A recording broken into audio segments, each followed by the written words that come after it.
Hello and welcome to Fantastic Fights, the podcast about a middle-aged wastrel playing adventure gamebooks out loud. My name is HJDoom and this episode is one I've been looking forward to since I started this silly podcast because we're playing Freeway Fighter, Fighting Fantasy Book 13, which was a personal favourite as a child. Before we get into the meat of the episode, I'm hoping very much to get a bonus episode out later this month. It's one I'm also excited by because it involves Arthurian adventures in Avalon. Irregular bonus episodes are made possible because a few people are generous enough to support me on Patreon. If you'd like to obligate me to continue doing additional content, or you'd like to help me buy socks and other little essentials, then you can do so by going to patreon.com/HJDoom and pledging as little as £1 English pound. No worries if you can't, but any and all support is gratefully received as I am perpetually skint. Freeway Fighter was written by Ian Livingstone and illustrated by Kevin Bulmer with oddly terrible cover art by Jim Burns. It was first released in 1985 by Puffin Books. Let's get into it. I have created my character for Freeway Fighter and I've called them Dunk Lumbago. So they have a skill of 11, stamina of 21 and a luck of 12. This being the dystopian future, we no longer heal our wounds by cramming food into ourselves and instead we get 10 medkits. And we're warned that we might need to barter with those medkits as well. We also get 200 credits, which are apparently the currency of the 21st century. Now, in addition to Dunk Lumbago's stats, we've also got stats for their car, because this is a game in which vehicle combat plays a part. So there's firepower, which goes from 7 to 12, like skill. My car's firepower is 11. And armour, which is 2d6 plus 24, and mine is 34. And a bunch of other bits and pieces for the car, such as rockets, of which I have 4, iron spike canisters, which I have 3, oil sprays, I've got 2 of those, a couple of spare wheels, and a full tank of gas. So there's lots of sort of wacky races style tricks and traps to be deployed against people who try and chase me in my vehicle. There's a couple of slight wrinkles to the combat system. So hand-to-hand fighting has rules for unarmed combat, which just means you only do a single point of stamina damage. But handheld weapons cause additional points of damage, which may be specified by weapon. Also in hand-to-hand combat, if you lose 6 stamina points, you will be knocked out, which is kind of cool. Obviously, if your stamina is reduced to 0, you will be dead as normal. But yeah, 6 stamina points and you can get knocked out, which I think is a great little rule. Shooting works exactly the same as hand-to-hand combat, except that you can do 1d6 damage rather than just 1 to 2 damage. Vehicle combat is exactly the same, except you're using firepower instead of skill, also doing 1d6 damage. And that would appear to be that. So let's jump into the extremely on-the-nose opening paragraphs. Vid News Bulletin. Dateline 21st of July 2022. The disaster happened just at a time when the world was beginning to enjoy itself. Nobody could have predicted such a catastrophe. World War III had been averted, and the power blocks of East and West were now working towards world peace and unity. Revolutionary farming techniques had all but eradicated hunger, and increased mobility had led people's greater understanding of one another. The morning of 21st of July 2022 had started just like any other. It was going to be a hot day all round the world, apparently. And the news on the holovision was good. A government spokesman proudly announced that solar energy now powered 90% of homes and 70% of industry. The 3-day working week was now the norm, and England was to play United States in the soccer finals of the World Cup in Sydney. However, there were only hours to go before the beginnings of the collapse of civilization. Later that day, an unknown disease broke out in New York. Too soon? Is it too soon for viral contagion stories? I will go with it. Later that day, an unknown disease broke out in New York and spread with such devastating speed and fatality that before the government and scientists realised what was happening, half the population was dead. The disease spread throughout the world, carried by aeroplane passengers, and decimated population centres everywhere. All attempts at quarantine were useless. Yeah, this is a bit on the nose for these times in which we live, isn't it? 4 days after the outbreak, 85% of the world's population were dead. Communications, essential services, transport and administration had broken down completely. Kind of like being under a Tory government, isn't it, really? There was no one left to try and find the cause of the outbreak. It might have been a mutated virus or some lethal germ unknowingly released from a chemical warfare laboratory. It was mere speculation, and nobody really cared, as survival was the top priority. The speed with which civilization fell into ruins was frightening. Most survivors didn't know why they still lived and didn't know how to go on living. Brute force became the law. Riots, looting, destruction and drunkenness were commonplace. That is kind of like what Northampton is like now. People would even kill for a can of beans. Large cities were soon abandoned due to a lack of food and the risk of disease. 6 months after the disaster, there remained 2 kinds of people. Those who wanted order again, and those who revelled in the disorder. The former grouped themselves into small towns and built defences around them. Inside, they appointed leaders and began the task of self-sufficiency. These fortress towns became homes of the military, farmers, doctors, and people concerned with the rebuilding of civilization. The other group lived a wild and brutal existence outside. They were the new barbarians. Roaming the land in cycle or car gangs, they terrorised or wiped out any small pockets of civilization they came across.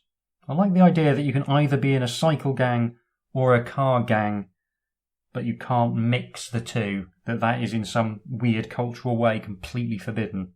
You are one of the lucky survivors living in a fortress town which has been named New Hope. You are working on the design of an early warning system to protect the town when you hear a knock at your door. It is 2 members of the town council. They look very excited.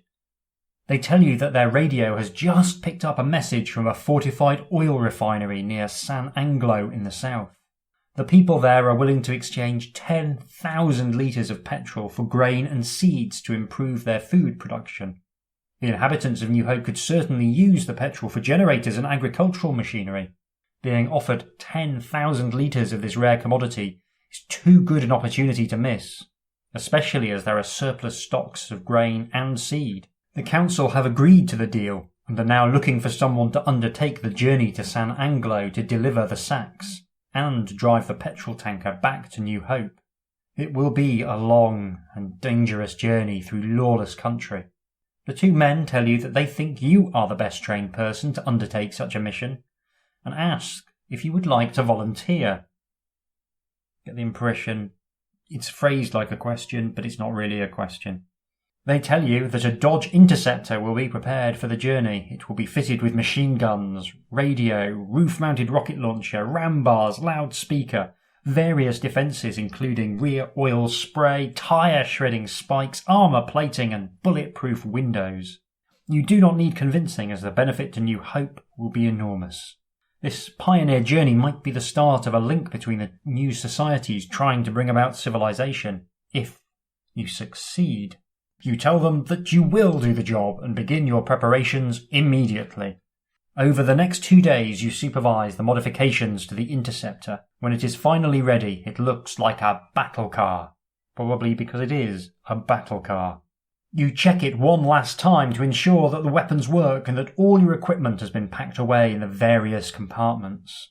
You run through the checklist: map, flashlight, medkit, compass, food, water, full fuel canister, 2 spare wheels, flat U-fix, instant puncture repair, and tools. Finally, you put on the shoulder holster for your revolver and leather jacket which carries your bullets and knife. Satisfied that you are ready, you climb into the driver's seat. Peering through the narrow steel slit that is now your windscreen, you see the town's population gathered to wave you goodbye. You start up the engine of the Interceptor and crawl forward to the gates leading to the outside world. It is over a year since you last ventured beyond the walls of New Hope, and you are excited at the prospect of what you will find. Now, turn over. So, we have a nice full-page illustration showing two different views of our tricked-out Dodge Interceptor, and it does look, I have to say, pretty cool, with the wheel spikes, and you can see the machine guns and all the rest, but it still looks very much like a flashy sports car as well. Yeah, it looks pretty cool. I don't know anything about cars beyond what they look like. I have never learned to drive, so all I can judge on is aesthetics, and yeah, this is a sweet piece of kit. The first thing to strike you as you cruise along the road is the speed with which everything has fallen into decay. You hadn't realised how much maintenance was needed to support civilization. All around, buildings are falling into ruin. Abandoned cars litter the roads in rusted disarray. Grass and weeds have grown rampant everywhere, with nobody to hold them back, and packs of dogs and other wild animals roam freely. You stop at a small town some 15 kilometres from New Hope and switch off your engine. Suddenly, it is deathly silent apart from the eerie howl of a dog somewhere down the street. You are tempted to get out of the car to explore, but realise that this is an unnecessary risk. You are about to start your engine again when suddenly the sound of a shotgun breaks the silence. Do you want to get out of the car to investigate or drive out of town? I mean, getting out of the car is an unnecessary risk. This has been clearly stated. All I have to do is drive to my location and then drive back. Anything else is just a huge distraction. But I'm seized, as always, by curiosity, so I am going to have to go and investigate the sound of the shotgun, despite knowing full well that this is a very stupid idea, because I have to know what was making that shotgun sound, other than an actual shotgun, obviously. So let's go and investigate. You run across the road and press yourself against the wall of the building, half expecting another shot to ring out. Your heart beats fast as you creep forward, slowly, to the corner of the building and look round. There is nobody in sight down the narrow street. You take one step around the corner and then a voice shouts out, "Okay, that's far enough. One more step and you'll be full of holes. Where are you from?" Do you want to reply that you are from New Hope, or reply that you are a lone road warrior living nowhere in particular? I'm going to tell him that I'm from New Hope. A man suddenly appears out of a doorway and walks towards you with a shotgun pointed at you. He looks at you sternly and says, "That's where I'm heading. Been cycling for over a week since my station wagon was ambushed and my wife and son were killed. Stopped here to get some cans of food from a supermarket back there, when some crazy dogs attacked me. Shot one and the others ran off. My name's Johnson, pleased to meet you." He puts down his shotgun and extends his hand for you to shake. He tells you that he is a builder by trade and asks you how much further it is to New Hope and whether he is likely to be let in. You reply it is only another 15 kilometres and his chances are good. They need skilled people. You also tell him about your mission, and he warns you not to stop at Joe's garage, which is about 8 kilometres out of town. They ain't got no petrol, they just rob people who stop there. You thank Johnson for the advice, wish him luck, and walk back to your Interceptor. Its powerful engine roars into life when you turn the ignition key, and you screech off once again. Well, that worked out pretty well. I have to say, watching quite a lot of The Walking Dead means that I am in some ways desperately suspicious of everyone, but happily that one worked out okay. You are soon out of town, zigzagging around wrecked cars and fallen trees along the road. Further ahead you can see that the road joins the main highway south. There is a small filling station at the junction named Joe's Garage. You stop as you are intrigued by the hot rod parked around the side, looking clean and in running condition. A young girl suddenly comes out of the office wearing a t-shirt and blue jeans. She smiles and says, "Hi, can I help you?" Do you wish to talk to her, or would you rather drive up onto the highway? Well, we were warned by Johnson that this young lady, who is, I would say, adequately depicted in a facing illustration, is up to no good, so we will drive up onto the highway. Despite the hazard of having to avoid abandoned cars, the highway is wide enough for you to gather plenty of speed. It's exciting to drive so freely without fear of being hauled in by the police for violating some traffic regulation or other. You smile as your speed reaches 190 kilometers per hour. But your joy is short-lived. You suddenly see a red Chevrolet, heavily reinforced with steel plating, coming straight towards you. Someone is sitting in a small turret on the roof. A machine gunner. There is a picture of the machine gunner. It's got what looks to be some kind of M16 style assault rifle. What looks a bit like karate clothes, which is an odd look, but I guess in the post-apocalypse we all have to find our own style. You think to yourself that maybe having to deal with the police in the old days wasn't so bad compared to what is coming at you now. By which we can assume that the implied protagonist of this story is probably white. You breathe in deeply and get ready to press the machine gun fire button. The red Chevy has a firepower of 8 and an armour of 15, so for the first time I'm gonna roll some car-based dice. I have destroyed the red Chevy and my car took 3 points of damage in the fight, meaning that I guess the paintwork has been slightly chipped. Rolling a d6 for damage definitely makes the combat feel a little bit more dynamic, a little bit more exciting. I think that's a really nice little addition to the combat system. You stop your interceptor to examine the burning wreck. Who were these people, and why did they attack you without warning? You shake your head and hit the accelerator, eager to reach your destination. You are passing a security truck and thinking about all the money inside it, which is now useless, when suddenly a voice comes through on your radio above the crackling static. It is one of New Hope's leaders. She tells you how a gang of bikers have just attacked New Hope, killing 8 people in the process. After a short battle, they were eventually beaten off. She warns you to be on the lookout for them, as they have kidnapped Sinclair, the council leader. Ooh, submission. Spicy. You acknowledge the message and say goodbye. After an hour or so of driving without any further incident, you notice that your petrol gauge is dropping. The interceptor is very heavy on fuel. You stop and pour the contents of the fuel canister into the tank, realising you will have to find some more petrol soon. Tragedy of driving an American vehicle. Realistically, they should have tricked out a Peugeot 105 with armour and guns and that. They'd have got much better mileage. A few kilometres further and you know your luck has really run out. There must have been a car crash at the time of the disaster which caused a huge tailback of now abandoned cars. It is impossible to continue along the highway. You reverse back to the last exit and drive off. You must decide which way to head along the road which crosses over it. Do you want to go east or west? It's doing quite a good job of painting a post-apocalyptic landscape in a very simple way. These are all really familiar images. I think, again, I've seen exactly that image in The Walking Dead. So, yeah, classic stuff.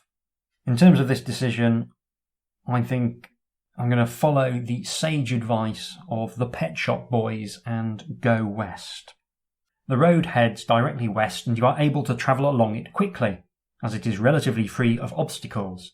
However, your easy drive is short-lived. The road comes to a river, which it used to cross, but the drawbridge which spans the river is partly open, stopping you from driving across it.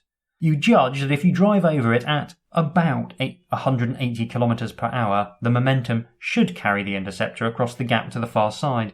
But then again, it might not. Do you wish to try and drive across the bridge or turn around and drive east? I'm going to try and drive over the bridge because this is unfathomably cool. You reverse your car to give yourself a long enough run up to the bridge. You tense slightly and the adrenaline starts to flow through your veins. The engine roars as you pump the accelerator, and then you suddenly release the clutch and screech away towards the bridge. You hit the bridge at 120 kilometers per hour and watch the dial rise to 130 as the front wheels leave the ground. Test your skill. I get an 8, which is plenty lower than my skill of 11, so we have succeeded. The wheels slam down on the far side of the bridge, and you have to struggle with the steering wheel to keep the interceptor going in a straight line. You are across the bridge, but travelling at high speed towards an overturned truck. Test your skill again. 11 equal to my skill. You manage to control the speeding interceptor and swerve round the overturned truck. This is very exciting. You drive off the bridge, heading west again. You soon come to a T-junction, which offers you a choice of roads. Do you wish to drive west, or would you rather drive south? I can't remember off the top of my head where I'm supposed to be going. San Anglo. I'm guessing that's in the south, so I guess I would drive south to get there. So we'll go south. The country road runs straight ahead far into the distance, and you are able to make good headway as it is relatively free from abandoned cars. But after an hour's driving at high speed, the road finally ends at a T-junction. Do you wish to turn left, or do you wish to turn right? Now, if I'm travelling south, which way is east and which way is west? I think I want to go right. Is right west? I want to go west. I want to keep going west in accordance with the diktat of the Pet Shop Boys. I think right is west when you're facing south. You continue to make good headway along the country roads. The untended fields on both sides of the road have grown wild, and you wonder how long it will be before they are farmed again. The road soon ends at a T-junction, and you decide to turn left to head south towards San Anglo. The road cuts through overgrown fields, but there are no obstructions on the road. You check your mileometer to see how far you have come, and see that the petrol gauge is reading empty again. Have you picked up a full fuel canister recently? I have not. A few kilometres further down the road, the engine starts to cough and splutter. Finally, it jerks to a halt, and your worst fears are realised. You have run out of petrol. There are no buildings and no signs of life, and you realise that your mission is over. You have failed, and must get back to New Hope on foot, perhaps to try and reach San Anglo another time. You lied to me, the Pet Shop Boys. You lied to me. I mean, it's a bit early in the day to jack it in, and I was just getting really into it, so I guess we'll go back to a previous location. My big error, I think, there was failing to realise that I was going to run out of petrol, even though the book had told me that I was going to run out of petrol. But in my defence, I got proper into it, and I was just really excited by all the post-apocalyptic car-based shenanigans that were going on, and so I completely forgotten my entire mission. Invoking the sausage-fingered bookmark rule, we'll go back to the highway and we will go east. So we've just destroyed the red Chevrolet. Before we jump over the bridge, we're ignoring that bit, and we're taking the east road. You pass an ambulance parked off the road to your right, but see no sign of life. Do you wish to stop to investigate the ambulance? I surely do, because maybe it'll have some fuel I can nick. You park your interceptor and walk back to the ambulance. The driver's cab is empty, although the ambulance looks as if it has been driven quite recently. I don't know cars. How does that work? How do you know that it's been driven recently when you look at it? Is it just because there's not dust on it?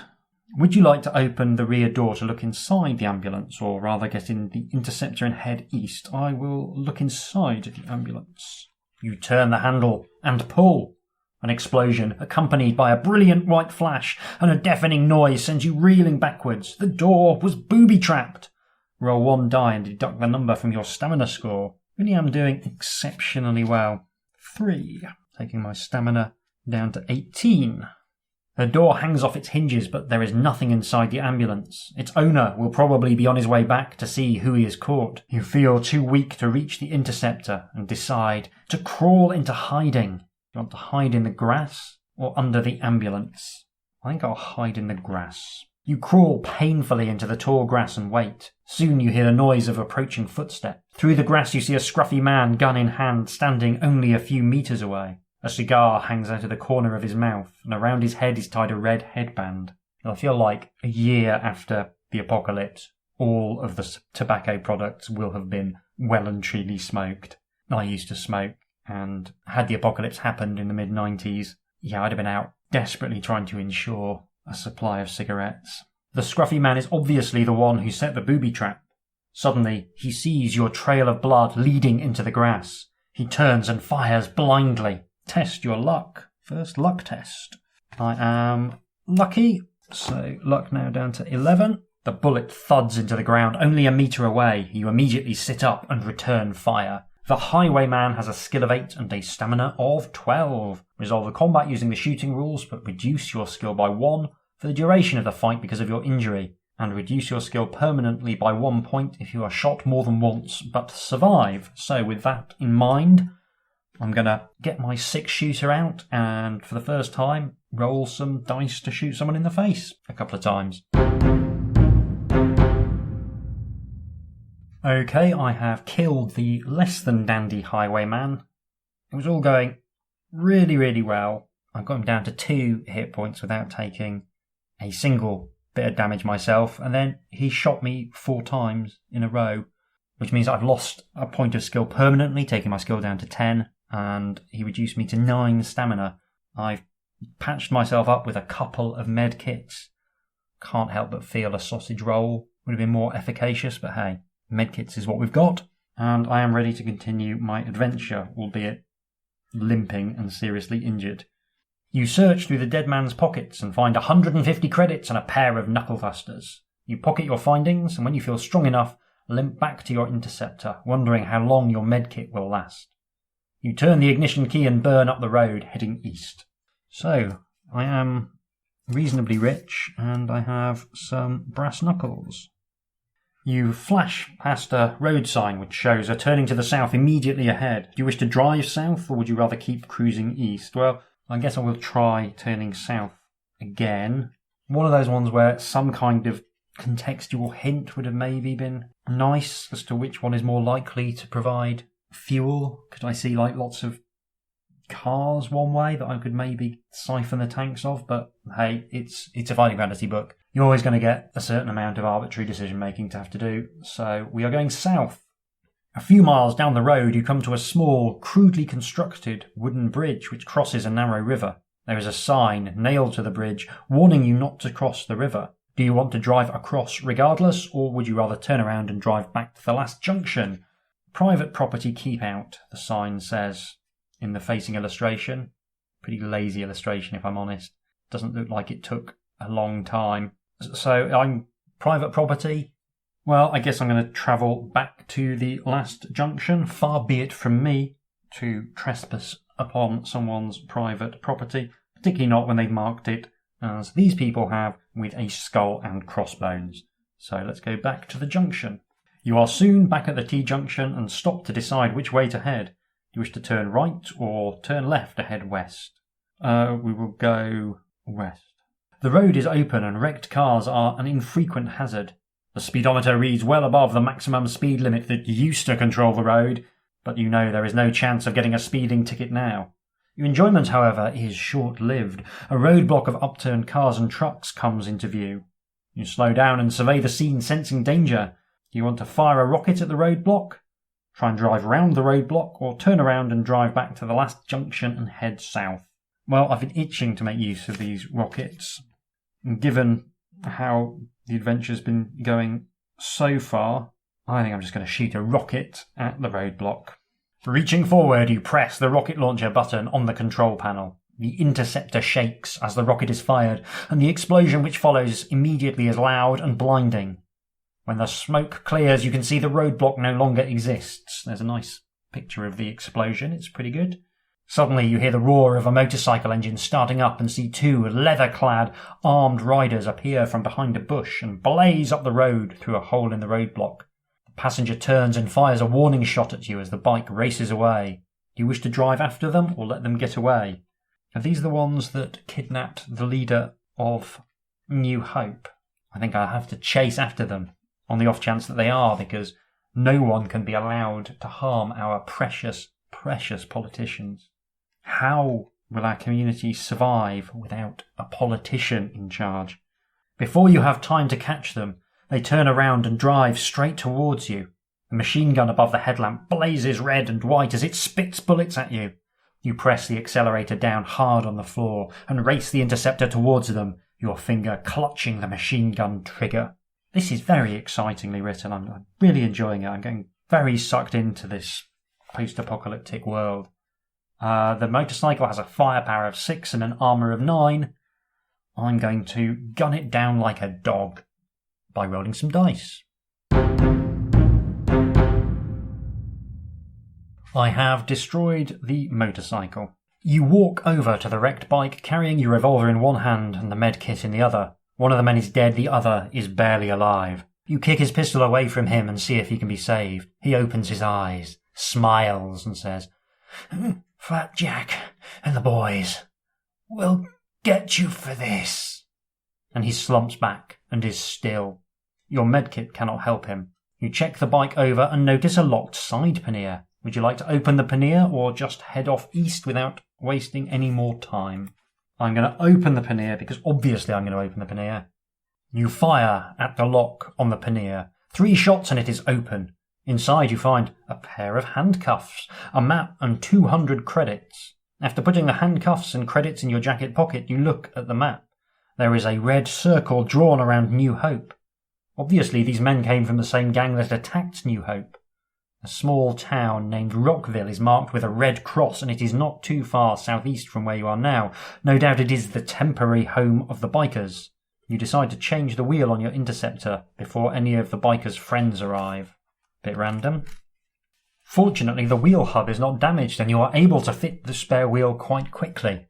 I've just checked back and it does not actually mention our wheel getting damaged at all, so that's a bit weird. But hey ho, we've got spare wheels, so I guess we'll just roll with it. You are soon charging down the road, shaking your head at the mad world you are forced to live in.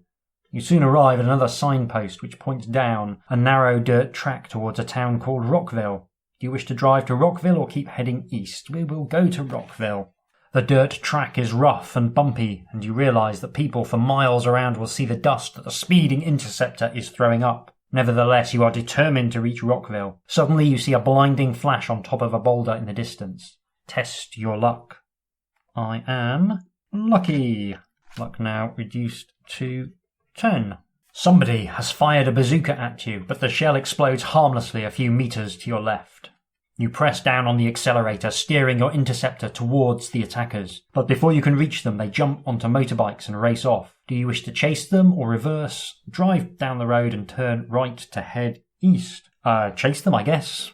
The bikes are suited to driving along the dirt track and you are unable to catch up with them. In the distance, you see a cluster of houses, which must be Rockville. The bikes drive straight towards the houses and disappear from view. As you get closer, you hear the sound of gunfire, which seems to be coming from the nearest farmhouse. There is a very, very lazy picture of some farm buildings. Just a couple of rectangles, couple of triangles, job done. Do we want to fire a rocket at the farmhouse, keep on driving towards the houses, or reverse? I mean, loath though I am to imperil the life of the man who sits on all the important committees, who may well be trapped in the farmhouse, I do still also want to blow things up with my rocket. And I want to blow things up with my rocket more than anything, so that's what I'm going to do. The farmhouse is an easy target, and the rocket does not miss. The explosion destroys the farmhouse, sending fragments of brick and wood flying through the air. When the dust has settled, you drive cautiously ahead, one finger against the machine gun trigger. You stop alongside the burning farmhouse but see no signs of life. You turn off the engine and wind down the window of the interceptor. You hear the desperate cry of a man calling for help. Do you want to investigate or drive south out of the town? I guess I'm going to have to investigate because I still need to find some fuel. I feel like I kind of grasped how this book is structured. In a way, there's a kind of fuel check, I think automatically to the south of this area. And that tells me that I need to explore the area. You walk over to the sound of the cry for help and find it is coming from inside a shack attached to the general store. You ask who is inside the shack. It's Sinclair, New Hope's council leader. Oh, phew. Finally they will be quiet once again. You search round and find an iron bar to prise open the lock on the door. Soon Sinclair is free. Add 1 luck point. You know, who says politicians never do anything for you? Luck now to 11. Sinclair tells you about the raid on New Hope and his kidnapping. He asks you to radio to New Hope and tell them that he will return by motorbike as soon as possible. There are 2 bikes parked in front of the general store, of which he chooses the old Harley-Davidson.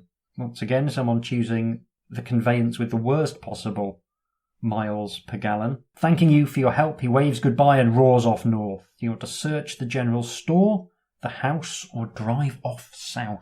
General store, please. Inside the general store you find a can of meat, which you greedily devour, having not eaten such a rare delicacy for a long time.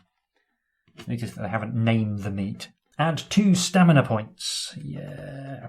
Stamina now 19. More important, you find a full canister of petrol which you stow inside the interceptor. Get in, that's what we were looking for, that's what we were after. If you've not done so already, you may search the nearest house, or would you rather drive off south? Let's search the nearest house. I'm in a searchy kinda mood. You open the front door of the house and step inside. Leading off the hallway, there are 2 doors facing each other. Do you want to open the door on the left or the door on the right? Left. Always go left if there's an option.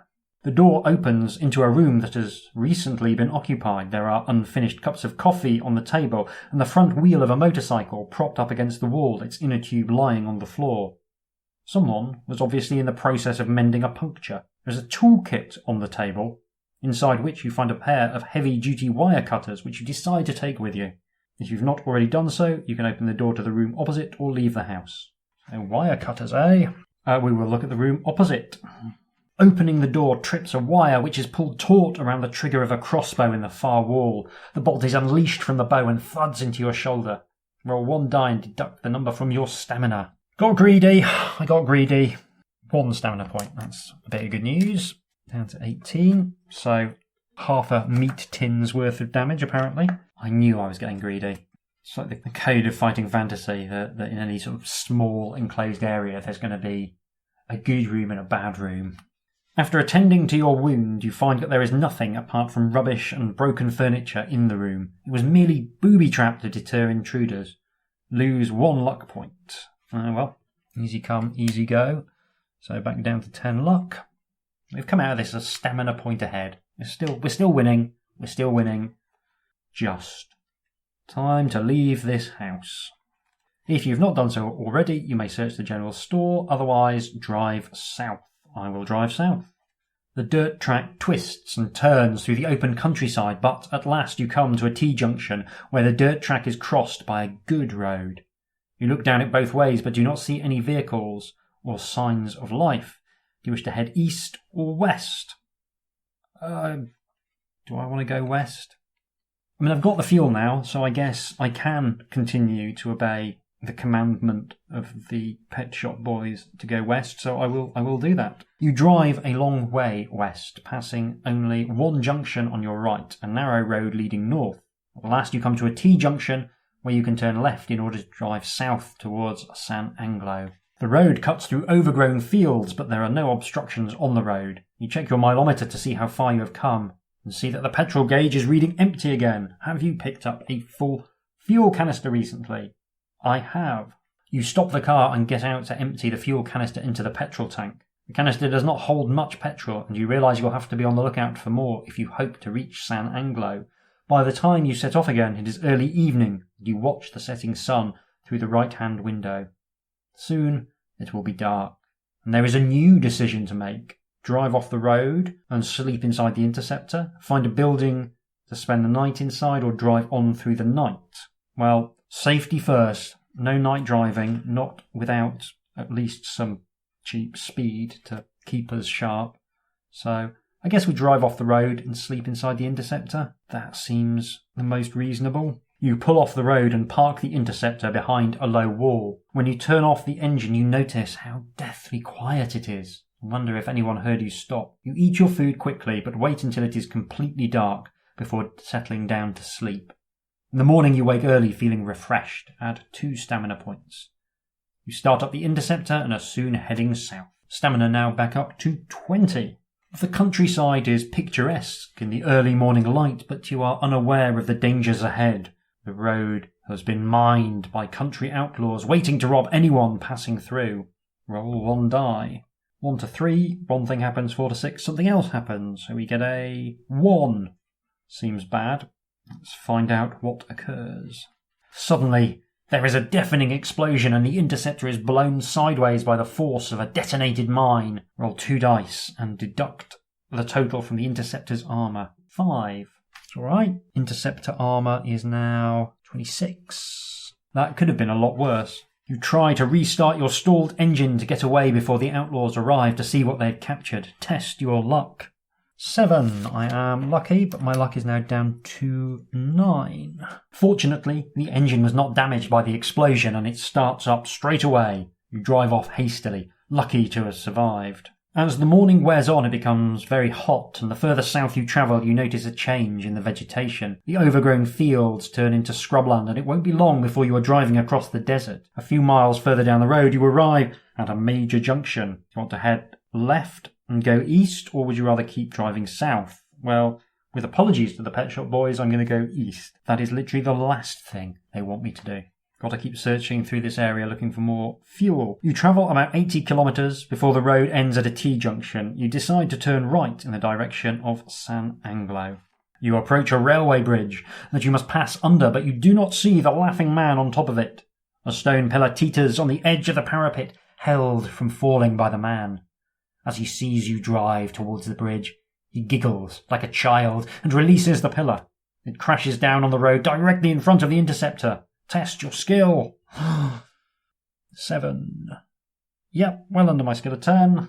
You swerve sharply to the left, narrowly missing the stone pillar, and pass under the bridge. Do you want to stop and deal with your attacker, or keep driving south? Well, I'm going to go and give him a piece of my mind is what I'm going to do. Also possibly some bullets from my gun. With revolver in hand, you jump out of the Interceptor and climb warily up the railway embankment. When you reach the top, you look towards the bridge and see your attacker grab a bag from out of the caravan abandoned there. He jumps on a motorbike and roars off east away from you. Do you wish to look inside the caravan, or would you rather return quickly to the Interceptor to continue the journey? There is a picture of the man, and it's pretty good. Pretty good. He's wearing leather. He looks a little bit like Evel Knievel, I have to say. But, you know, actually evil. What with the trying to smash us to pieces with bits of masonry. But we're going to be looking inside the caravan in the vague hope that there's some fuel. You climb the steps into the caravan, and after a rapid search through the cupboards, you discover a can of corned beef and a grenade. Oh, more explodey things. That makes me happy. You put the grenade in your pocket and decide to eat the corned beef, there and then as you are feeling very hungry. Add 2 stamina points, taking my stamina to maximum. Ah, the healing power of corned beef. So much better than bandages. Realising that you are not likely to see your attacker again, you return to the Interceptor and head south. It is not long before the green vegetation gives way to more barren terrain with tufts of dry grass dotted on top of the stony brown earth. You are soon at a major intersection on the edge of the desert. You stop at the crossroads and see that the road heading east is blocked with abandoned cars. Do you want to drive south into the desert or turn right and head west? Well, we still need to find some more fuel. I'm guessing there's going to be another fuel check if we go south. So we will go west. You drive along the edge of the desert for about 80 kilometres until the road ends at a T-junction. You decide to turn left and head south into the desert towards San Anglo. It's not the most meaningful decision ever. The landscape turns to a reddish brown as you drive further into the desert. The road runs south, straight as an arrow, and is virtually clear of abandoned cars. As you drive along, something you recognise catches your eye. It is an overturned Interceptor which must have veered off the road and rolled over after its driver died at the wheel. You want to stop to see if there's any spares worth taking? I surely do. There's a adequate picture of an overturned Interceptor, I would say. Looks as though it's still got one tyre I might be able to half-inch. There is one wheel in reasonable condition, as the picture demonstrated. The tyre is flat but can easily be inflated again with a can of flat you fix. Does not take long to remove the wheel and store it inside your car. Brilliant. Do you wish to look inside the crashed car? Again, I feel like looking inside the car would be pushing my luck at this point. So I will continue my journey south. In your rear-view mirror, you see a motorbike and sidecar steadily closing up on you. The passenger is holding a machine gun mounted on the nose of the sidecar. He reminds you of early pilots with his goggles and a leather flying cap. Both men are wearing black scarves over their mouths to keep the wind-blown sand out of their lungs. There is a picture, which is basically accurate, with the exception that you can see the chap in the sidecar. He's painted a skull and crossbones on the front of his sidecar, because of course he has. But he's not wearing a scarf, and he's wearing a full visored motorcycle helmet probably because that's easier to paint than an old-style leather flying cap and goggles, and this artist, seems to have preferred to take the easy route wherever possible. When they are no more than 50 metres behind you, they signal their intention by firing a burst from the machine gun at the interceptor. Lose 1 armour point. Down to 25 armour. So we can drop a canister of iron spikes, release an oil spray, or return fire with the machine guns. Well, this sounds like a brilliant opportunity to use the old iron spikes. So that's what I'm going to do. Nice to get through the gadget. You press the release button on the dashboard and watch the canister bounce along the road behind you. Suddenly bursts open, scattering the pointed iron spikes all over the road. Roll 1 die. 1 to 4, 1 thing happens. 5 to 6, another thing happens. We get a 6. That sounds good. The motorbike rider somehow manages to steer the vehicle around the spikes and the passenger opens fire again. You decide to return fire with the interceptor's machine gun, although the swerving target is difficult to hit. The motorbike and sidecar has a firepower of 9. It's quite high. And an armour of 8. So let's roll some dice. I have 1, very handily, no damage to my interceptor. 2 passes was all that was required. I guess they sort of look like they're jousting. I guess that's how car combat is supposed to be visualised in this environment, that you just sort of drive at each other firing your machine guns, and then when you've gone past you sort of pull a handbrake turn and do it again. Fearing that the 2 bikers might be part of a gang, you drive off south straight away in case the other members appear. Should always watch out for suddenly appearing members. The kilometres roll by and the petrol gauge is reading almost empty again. Are you carrying a full tin of petrol inside the interceptor? I am not. A few kilometres further down the road, the engine starts to cough and splutter. Finally, it jerks to a halt and your worst fears are realised. You have run out of petrol. Surely the most exciting possible way to end an adventure. There are no buildings and no signs of life, and you realise that your mission is over. You have failed and must get back to New Hope on foot, perhaps, to try and reach San Anglo another time. So there is a doubly abortive playthrough of Freeway Fighter. I will be back in a few moments with some closing remarks.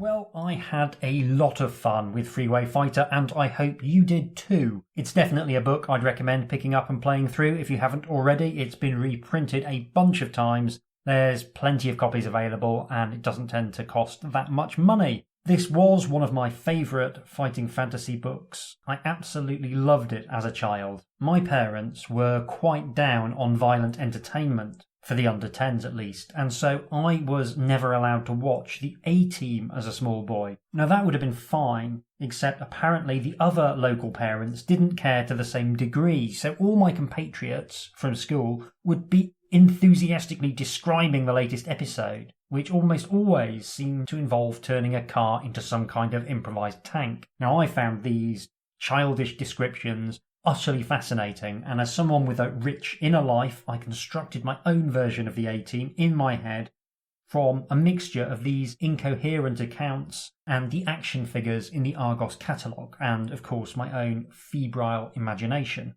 I was particularly fascinated by the idea of vehicular combat for some reason, possibly because I was otherwise profoundly disinterested in cars, unlike my brother. It still seems to me, that a car is a very dull item, and that strapping machine guns to one would do a great deal by way of enhancing its intrinsic appeal. Therefore, Freeway Fighter was right up my young street. It had a slightly forbidden veneer to it, which I think actually enhanced my enjoyment. My parents were much less concerned about what I read, because I was dyslexic and getting me reading at all was a net good regardless of the content. It's perhaps not surprising then that I got really sucked into this playthrough. It's a classic Ian Livingstone in terms of serving up encounters that feel totally appropriate to the setting. It's one of the things he does supremely well, constructing his environments in such a way that they feel immersive and internally consistent. His stuff always has a strong tone running through it, and Freeway Fighter is a fantastic example of that. Whether you're jumping a car over a bridge or crawling to the long grass to hide from a murderous highwayman, the whole book feels immensely cinematic to me. Unsurprising, because it's drawing so heavily on Mad Max and Mad Max 2 for its inspiration.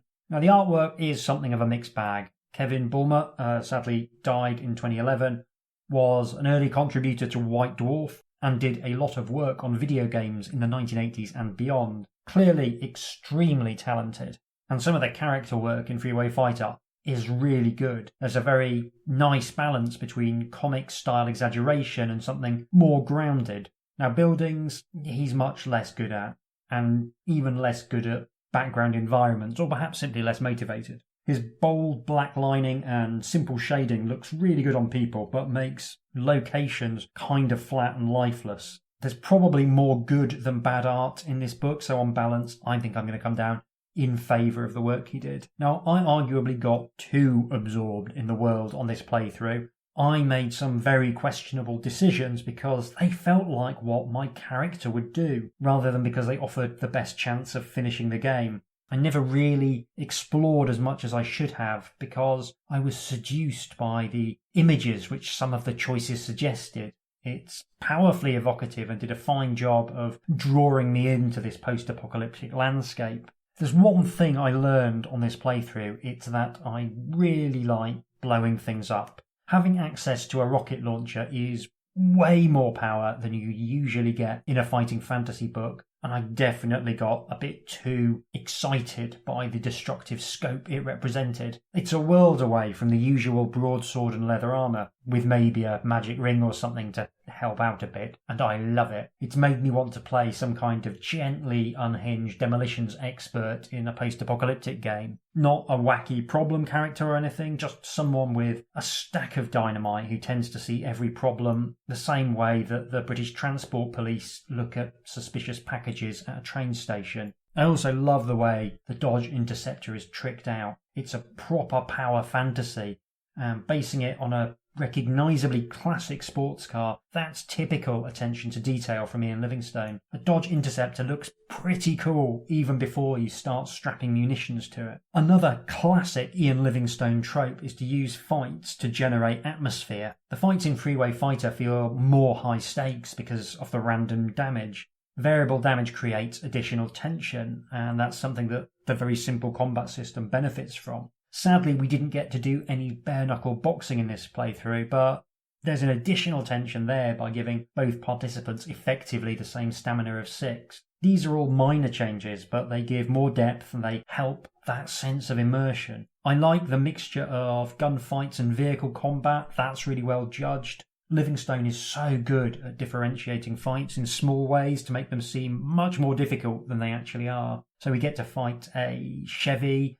a bike and a sidecar, and all of those were described differently and all felt completely part of the same world. I think a post-apocalyptic setting is a good fit for fighting fantasy on the whole because it has a lot of familiar elements from the real world, but at the same time you can constrain the player's choices. It's got a wilderness quality to it, very similar to classic fighting fantasy books, with various road warriors and thugs really neatly mirroring the wandering monsters you might find somewhere on the world of Titan. What you don't have is the problem of the huge range of choices that other science fiction settings suggest. You don't have to worry about phones and planes or authorities, and the lack of population density is a huge bonus for creating a set of structured set pieces. If I do have a bone to pick with Freeway Fighter, it's the issue of running out of petrol. It's a sensible choice in many ways, but it does feel like an anticlimactic end to a story, especially the second time around. I get that it fits the world and it has that realistic tone that he's striving for, but it's really deflating to be told you're going to have to walk home.